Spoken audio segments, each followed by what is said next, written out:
वैसे तो कहते हैं भगवान ने किसी को गरीब नहीं बनाया है।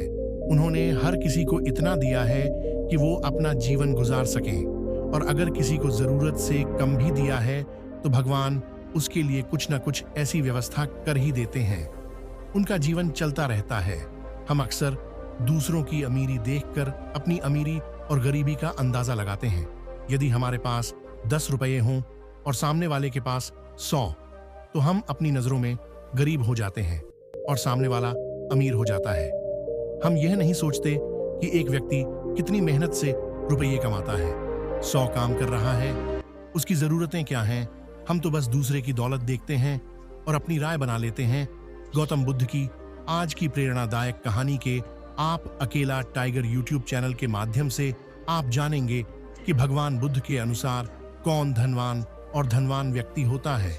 साथ ही आप यह भी समझ जाएंगे कि गौतम बुद्ध हर व्यक्ति को अमीर क्यों कहते थे। गौतम बुद्ध की कहानी आपको बहुत प्रभावित करेगी और बुद्ध की इस प्रेरणादायक कहानी से मिली सीख आपके बहुत काम आएगा। एक बार की बात है, ऐसा हुआ, एक राज्य के राजा ने गौतम बुद्ध को कुछ दिनों के लिए अपने राज्य में आने का निमंत्रण दिया। बुद्ध ने उस राजा का निमंत्रण स्वीकार कर लिया और अपने कुछ शिष्यों के साथ उस राज्य में चले गए। राजा ने बुद्ध से मुलाकात की और उनसे कुछ दिन वहां रहकर अपने राज्य के लोगों की समस्याओं का समाधान करने और उन्हें धार्मिक मार्ग पर चलने की शिक्षा देने का अनुरोध किया।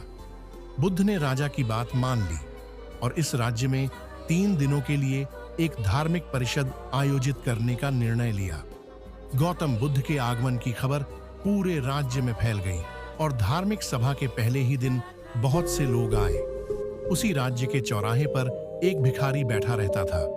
उसे भी गौतम बुद्ध के आने की खबर थी, लेकिन वह सोचने लगा कि धर्म सभा में जाकर और यहाँ बैठकर उसे क्या मिलेगा। जैसे जैसे लोग आएंगे वे मुझे भिक्षा में कुछ न कुछ अवश्य देंगे। पहले दिन कई लोग आए और इस भिखारी ने अच्छी खासी कमाई की। अगले दिन फिर वही क्रम जारी रहा।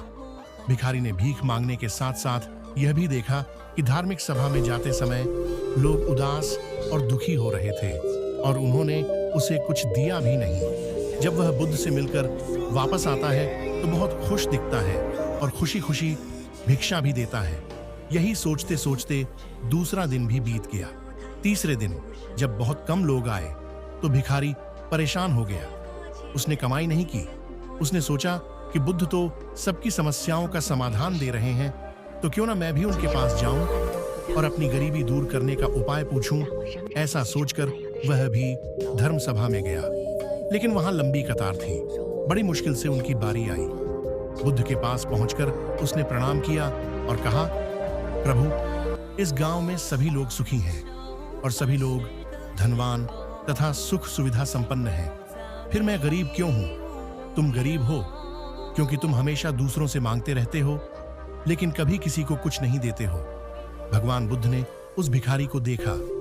आपको लगता है कि लोग तुम्हें भीख में बहुत सारा धन देंगे, लेकिन आप किसी को बदले में कुछ भी नहीं देना चाहेंगे। यह सुनकर भिखारी बड़े आश्चर्य से बोला, हे प्रभु, क्या मैं लोगों को कुछ दूंगा?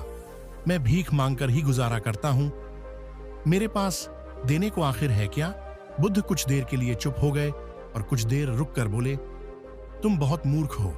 भगवान ने तुम्हें और हम सभी को किसी को देने या दूसरों के साथ बांटने के लिए बहुत कुछ दिया है। आपने एक मुस्कान दी है जिसे आप दूसरों के साथ साझा कर सकते हैं और उन्हें आशा और उम्मीद दे सकते हैं। तुम्हें आवाज दी गई है जिससे तुम मीठे बोल बोलकर लोगों की प्रशंसा कर सकते हो। तुम्हें 2 हाथ दिए गए हैं जिससे तुम दूसरों की मदद कर सकते हो। तुम्हें एक स्वस्थ शरीर दिया है जिससे तुम भीख मांगने के बजाय कड़ी मेहनत कर सकते हो। जिस व्यक्ति को भगवान ने बिना किसी कमी के ये चीजें दी हैं, वह कभी गरीब नहीं हो सकता। आप सिर्फ अपनी सोच के कारण गरीब हैं। जैसे ही आप इस सोच से बाहर निकलेंगे, आप खुद को दूसरों की तरह अमीर समझने लगेंगे और आपकी जिंदगी भी बेहतर हो जाएगी। दूसरों की खुशी देखकर अपनी तुलना दूसरों से न करें। भगवान ने सभी को अमीर बनाया है, बस जरूरत है तो अपनी सोच सुधारने की। भगवान बुद्ध की बातें सुनकर मनुष्य को अपने जीवन का मूल्य समझ में आया और वह उनके द्वारा दी गई शिक्षाओं के अनुसार अपना जीवन जीने लगा। जब हम सभी अपनी तुलना दूसरों से करते हैं या दूसरों को खुश देखते हैं तो हमें लगता है कि हमारी जिंदगी खराब है और बाकी सब मजे कर रहे हैं। हम अपने जीवन में कभी भी अच्छी चीजों पर ध्यान केंद्रित नहीं करते हैं। हम कभी यह नहीं सोचते कि भगवान ने हमें स्वस्थ शरीर दिया है, जो सबसे कीमती चीज है।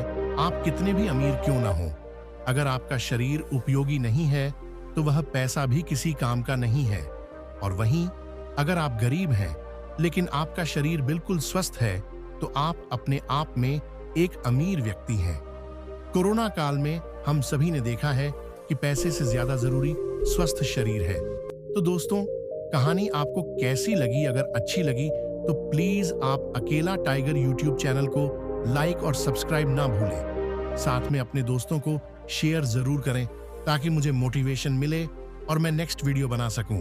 तो दोस्तों, मिलते हैं अगले नेक्स्ट वीडियो में। तब तक आपको धन्यवाद। Thank you.